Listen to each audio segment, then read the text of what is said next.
उसी समय लाना बोली, कृपया गोकू, उसकी जान मत लो। अब इसका कोई मतलब नहीं है। उस सोल्जर को सजा देने की जिम्मेदारी मैं खुद लूंगी। गोकू ने उसे घूरते हुए कहा, तुम इस तरह की गंदगी की रक्षा करोगी? तुम तो जानती हो कि तुम मुझे रोक नहीं सकती, और अगर कोशिश की तो तुम्हारा पूरा एम्पायर तबाह हो जाएगा। इतना सुनकर वहां मौजूद सारे सोल्जर चिल्ला उठे, अपनी जुबान संभालो, तुम हमारी रानी से ऐसे बात नहीं कर सकते। वे सब लड़ने की मुद्रा पॉस्चर में आ गए। लेकिन तभी लाना ने हाथ उठाकर सबको रोका और बोली, पीछे हट जाओ और कोई मूर्खता मत करना। सभी सयान सोल्जर ने अपनी रानी लाना की बात मानते हुए वहां से पीछे हटना शुरू कर दिया। हालांकि उनमें से कई सोल्जर इस बात से अंदर ही अंदर बहुत नाराज थे कि वे अपनी रानी के सामने कुछ कर नहीं पाए। वे सोच रहे थे, हम उस बच्चे को मार ही डालते। उसे तो बस इसलिए जीने दिया गया क्योंकि रानी ने कहा कि वो एक लो ग्रेड का सयान है। गोकू ने उनकी बातों को सुनकर गहरी सांस ली और बोला, समझ नहीं आता कि अब भी तुम लोग एक मूर्ख स्काउटर की बातों पर इतना भरोसा क्यों करते हो। अगर वो कह दे कि कोई बच्चा कमजोर है तो तुम उसे मार डालना चाहते हो। उसने घायल बच्चे की ओर इशारा करते हुए कहा, यह बच्चा कमजोर नहीं है, इसमें वही पावर है जो कान में है, सयान की लेजेंडरी पावर। हो सकता है कि ये भी एक लेजेंडरी सुपर सयान हो। तभी लाना और बाकी सभी चौंक गए। लाना बोली, गोकू, आप जो कह रहे हैं वो हमारी समझ से परे है। गोकू ने गंभीर होकर कहा, तुम लोगों ने शायद सुना होगा कि हर 1000 साल में एक लेजेंडरी सुपर सयान जन्म लेता है। उसकी एनर्जी अनंत इन्फिनिट होती है। वो कोई साधारण योद्धा नहीं होता। डैशिकन ने बात को आगे बढ़ाया, गोकू, शायद अब हमें लौटना चाहिए। इस सोल्जर को मारना जरूरी नहीं। उसे खुद ये समझने दो कि किसी भी जीव को कभी कम मत समझो, चाहे उसका जन्म कितना भी कमजोर क्यों न हो। गोकू थोड़ी देर शांत रहा, फिर बोला, यह कीड़ा मुझे गाली देकर बच नहीं सकता। मौत अब इसका हक बनती है। लेकिन तुम्हारी बात सही है डैशिकन। उसने उस सयान की ओर देखा और कहा, आज मैं तुम्हें जीवन दान दे रहा हूं, लेकिन तुमने एक गॉड को गाली दी थी, इसलिए तुम्हें सजा तो मिलेगी ही। इसके बाद गोकू ने उस आदमी को एक ऐसा पंच मारा कि वो सोल्जर दूर जाकर गिरा। उसका पूरा शरीर हड्डी दर हड्डी टूट चुका था, लेकिन उसकी जान बची रही। तभी लाना ने आवाज लगाई, रुको गोकू, तुमसे एक सवाल पूछना है। अभी अभी तुमने कहा कि तुम एक लो ग्रेड के सयान हो। क्या ये सच था या सिर्फ उस सोल्जर को अपमानित करने के लिए कहा था? गोकू मुस्कुराया और जवाब दिया, हाँ, ये बिल्कुल सच है। मैं एक लो ग्रेड का सयान था। सच्चाई तो यह है कि मैं इतिहास का सबसे कमजोर सयान था, लेकिन अब समय बदल चुका है। अब मैं पूरे मल्टीवर्स का सबसे पावरफुल मोर्टल हूं। लाना की आंखों में हैरानी थी। वो बोली, मैं तुम्हारे बारे में और जानना चाहती हूं। तुमने मेरी उत्सुकता, क्यूरियोसिटी जगा दी है। गोकू ने डैशिकन की ओर देखा और कहा, डैशिकन, लाना को मेरी पूरी कहानी दिखा दो। एक पल में ही लाना की आंखों के सामने गोकू के पूरे जीवन की झलकियां चलने लगीं। उसे सब कुछ दिखा, उसका बचपन, धोखा, युद्ध और वो क्षण जब वो गॉड ऑफ डिस्ट्रक्शन बना। लाना की आंखों में गुस्सा और दुख एक साथ था जब उसने देखा कि गोकू को कैसे धोखा मिला था। कुछ ही पलों बाद फ्रीजा के सोल्जर वहां पहुंचे और झुकते हुए बोले, पोर्टल तैयार है, अब आप अपने प्लेनेट पर लौट सकते हैं। गोकू जाने ही वाला था कि पीछे से किसी ने चिल्लाकर कहा, रुको। वो प्रिंस कान था, रानी लाना का बेटा। हाँ बेटा, बताओ क्या बात है? गोकू ने मुस्कुराते हुए पूछा। कान ने कहा, गोकू, क्या आप मुझसे एक युद्ध करेंगे? मैं एक योद्धा हूं और आज ये साबित करना चाहता हूं कि मुझमें भी अपनी मां की रक्षा करने की शक्ति है। ये मेरे लिए एक बहुत बड़ी जिम्मेदारी है और आपके जैसे महान गॉड ऑफ डिस्ट्रक्शन से लड़ना मेरे लिए सम्मान की बात होगी। गोकू थोड़ी देर चुप रहा, फिर हंसते हुए बोला, ओहो, तो तुम्हें इतनी हिम्मत है कि एक गॉड को चैलेंज देने आ गए। पता नहीं ये तुम्हारी बहादुरी है या नादानी। खैर कोई बात नहीं, थोड़ा शरीर को वार्म अप करना भी जरूरी है। गोकू के चेहरे पर हल्की शरारत थी और आंखों में लड़ाई के प्रति गंभीरता। डैशिकन ने यह सुनकर तुरंत एक मजबूत एनर्जी बैरियर बना दिया ताकि दोनों की लड़ाई से आम सयान प्रभावित न हो। गोकू ने फिर कहा, सुनो डैशिकन, मैं तुमसे एक बात कहना चाहता हूं। मेरी पावर को सीमित कर दो, बस सुपर सयान ब्लू तक। मैं नहीं चाहता कि इस बच्चे पर जरूरत से ज्यादा पावर का इस्तेमाल हो। डैशिकन ने चिंता जताई, क्या आप निश्चित हैं? गोकू, अगर ये लड़का सुपर सयान लेजेंडरी में बदल गया तो आपको मुश्किल हो सकती है। गोकू ने मुस्कुराकर कहा, चिंता मत करो डैशिकन, मैं सिर्फ ये देखना चाहता हूं कि ये बच्चा कितनी दूर तक जा सकता है। मुझे नहीं लगता कि सुपर सयान ब्लू से ज्यादा की जरूरत पड़ेगी। तो चलो कान, अब तुम भी अपने उस रूप में बदल जाओ जहां तुम अपने होश खो देते हो। गोकू लड़ाई की मुद्रा में आ गया। कान ने शांत स्वर में कहा, माफ कीजिए गोकू, मैं उस रूप में नहीं बदल सकता जिसकी आप बात कर रहे हैं। गोकू मुस्कुराया। उसे समझ आ गया कि कान अभी उस पावर को कंट्रोल नहीं कर सकता। दोनों अचानक हवा में कूदे और पावरफुल पंच और किक का आदान प्रदान हुआ। गोकू ने पहले कान के चेहरे पर एक जोरदार पंच मारा, फिर एक तेज किक दी और पीछे से एनर्जी का हमला किया। कान जमीन पर गिरा। वो थोड़े गुस्से में उठते हुए बोला, किसी ने पहले कभी मुझे इस तरह नहीं मारा। उसी समय उसकी आंखों की पुतलियां पीली होने लगीं। उसकी नसें उभर आईं और उसका एनर्जी लेवल तेजी से बढ़ने लगा। कान की पावर इतनी तेजी से बढ़ रही थी कि वो अपनी मां से भी आगे निकलने लगा।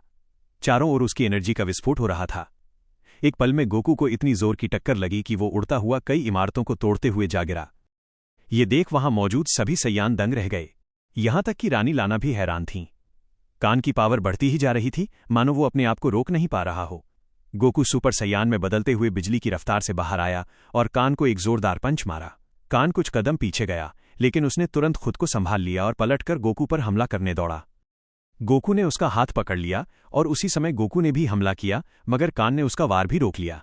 अब दोनों एक दूसरे को पीछे धकेलने की कोशिश कर रहे थे, लेकिन कोई भी पीछे नहीं हट रहा था। कान की पावर हर पल बढ़ रही थी, तो वहीं गोकू भी थोड़ा थोड़ा करके अपनी शक्ति बढ़ाता जा रहा था। अचानक गोकू ने तेजी से कान के पेट में किक मारी, जिससे कान की पकड़ छूट गई। गोकू ने उसके चेहरे पर पंच मारा और कान जोर से जमीन पर जा गिरा। गोकू बोला, क्या हुआ लड़के, मैंने तुमसे ज्यादा की उम्मीद की थी। अब उस गुस्से को बाहर निकालो जो तुमने अपने दिल में दबा रखा है, उन लोगों के लिए जो तुम्हें कमजोर समझते थे। अगर तुम उस गुस्से को आजाद कर दोगे तो तुम्हारी पावर कई गुना बढ़ जाएगी। गोकू की बात सुनते ही कान के मन में उन सभी अपमानजनक बातों की यादें लौट आईं जो लोगों ने उसके बारे में कही थीं। उसका गुस्सा फूट पड़ा और उसी पल कान की एनर्जी किसी विस्फोट की तरह निकली। वो सुपर सैयान लेजेंडरी बन चुका था। उसकी पावर इतनी ज्यादा थी कि मानो समय थम गया हो। हवा की गति रुक गई और पूरी धरती कांप उठी। आसमान काला पड़ गया, बिजलियां गिरने लगीं और जमीन टूटने लगी, मानो पूरा प्लैनेट ही फट पड़ेगा। अगर डैशिकन समय रहते हर तरफ एक हरी एनर्जी का मजबूत बैरियर न बनाते तो वो प्लैनेट सचमुच तबाह हो जाता। हरी एनर्जी की चमक के बीच एक जोरदार दहाड़ सुनाई दी। जब रोशनी कम हुई तो सभी ने देखा कि कान बिल्कुल शांत खड़ा था। उसके बाल अब हरे हो चुके थे और उसकी आंखों की पुतलियां सफेद थीं। फिर भी कान अपने गुस्से पर नियंत्रण रखे हुए था। बिना समय गंवाए कान ने गोकू पर हमला कर दिया। गोकू ने तुरंत सुपर सैयान फेज 2 का अधिकतम रूप अपनाया ताकि वो वार रोक सके, लेकिन फिर भी वो दूर तक उड़ गया। कान ने गोकू का पीछा करते हुए उसे पावरफुल पंच मारे। गोकू को बुरी तरह चोट लग रही थी और उसके खून की बूंदें जमीन पर गिरने लगीं। इससे गोकू को गुस्सा तो आया ही, साथ ही लड़ाई का रोमांच भी महसूस हुआ। गोकू ने अब सुपर सैयान फेज 3 फॉर्म ले लिया और पूरे जोश के साथ जवाबी हमला किया। दोनों के बीच पावरफुल टक्कर हुई। हालांकि गोकू की पावर बहुत ज्यादा थी, फिर भी कान का सुपर सैयान लेजेंडरी फॉर्म उससे भी अधिक पावरफुल था। गोकू ने अचानक एक तेज कामेहामेहा छोड़ा जो सीधे कान से टकराया। उसे चोट तो पहुंची, लेकिन कान इससे और ज्यादा तेज हो गया और उसकी पावर फिर से बढ़ने लगी। वो पूरी रफ्तार से गोकू की तरफ दौड़ा और गोकू भी उसी जोश से आगे आया। ये टकराव कई मिनटों तक चला। धीरे धीरे कान थकने लगा, लेकिन उसकी पावर लगातार बढ़ती ही जा रही थी। गोकू ने यह देखकर कहा, कान, तुम्हें अपनी सारी एनर्जी एक बार में बाहर निकालनी होगी। कान ने आदेश माना और जोर से चिल्लाते हुए अपनी सारी की एनर्जी छोड़ दी। लेकिन उस एनर्जी के साथ साथ उसने पूरे इलाके में हजारों बमों जैसी एनर्जी गोलियां फेंकी, जिससे पूरा गांव तबाह हो गया। अब कान पूरी तरह अपना आपा खो चुका था। वो बेरहमी से गोकू पर हमला कर रहा था, उसे जमीन पर पटक रहा था, उसका पैर पकड़कर उसे कई बार जमीन पर दे मारा। इसके बाद कई पावरफुल पंच मारे, जिससे गोकू की हालत बहुत खराब हो गई। गोकू के कपड़ों पर धूल मिट्टी चिपक गई थी और चेहरा खून से लथपथ था। फिर भी उसने खून पहुंचते हुए कान को देखा और तभी उसकी एनर्जी में कुछ अलग महसूस हुआ। वहां मौजूद सभी लोग गोकू की नई एनर्जी को महसूस कर चौंक गए, लेकिन कुछ कहने से पहले ही गोकू ने कान पर क्रूर हमला शुरू कर दिया। गोकू एक पागल की तरह हंस रहा था और लेजेंडरी सुपर सैयान कान को बुरी तरह पीट रहा था। तभी कान ने जोर से चिल्लाते हुए अपना असीम गुस्सा फिर से बाहर निकाला। उसकी पावर फिर से कई गुना बढ़ गई और उसने गोकू को एक बार फिर पावरफुल हमले से गिरा दिया। हालांकि गोकू अब भी हार मानने को तैयार नहीं था। वो हर वार का जवाब दे रहा था, लेकिन अब उसकी चोटें बहुत गहरी हो गई थीं। गोकू ने अपनी पूरी पावर से एक विशाल कामेहामेहा तैयार किया। लाना ये देखकर डर गई, क्योंकि ये हमला पूरे यूनिवर्स को नष्ट कर सकता था। डैशिकन ने स्थिति को समझते हुए एक पावरफुल बबल में गोकू और कान दोनों को बंद कर दिया। अब कान ने भी एक मेगा ब्लास्टर तैयार किया। दोनों ने एक साथ अपना सबसे शक्तिशाली हमला छोड़ा। दोनों हमले आपस में टकरा गए। गोकू समझ गया था कि वो इस टकराव को ज्यादा देर तक नहीं रोक पाएगा, इसलिए उसने एनर्जी ऑफ डिस्ट्रक्शन हकाई का इस्तेमाल करके कान के हमले को खत्म करने की कोशिश की। लेकिन जल्द ही उसे समझ आया कि कान की इन्फिनिटी पावर को डिस्ट्रॉय नहीं किया जा सकता। कान ने और भी ज्यादा पावर लगा दी, जिससे गोकू का कामेहामेहा पीछे हटने लगा। अब गोकू के पास एक ही रास्ता था। उसने अपनी बाकी बची पावर से एक जादुई ढाल बनाई, लेकिन जैसे ही कान का हमला ढाल से टकराया वो टूट गई और एक भयानक धमाका हुआ।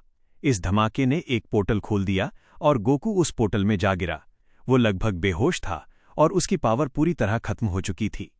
ये सब देखकर एंड्रॉयड 18 और डैशिकन चौंक गए। गोकू की हार कोई मामूली बात नहीं थी। गोकू उस पोर्टल से होकर एक ब्लैक होल में जा गिरा। एंड्रॉयड 18 ने तुरंत प्रतिक्रिया दी और कान को एक झटके में बेहोश कर दिया, जिसे देखकर लाना भी हैरान रह गई। डैशिकन ने तब तक पता लगा लिया था कि गोकू पूरी तरह से नष्ट नहीं हुआ है। इसी के साथ ये एपिसोड यहीं समाप्त होता है। अगर मजा तो लाइक करें, कमेंट करें और सब्सक्राइब करना बिल्कुल मत भूलना।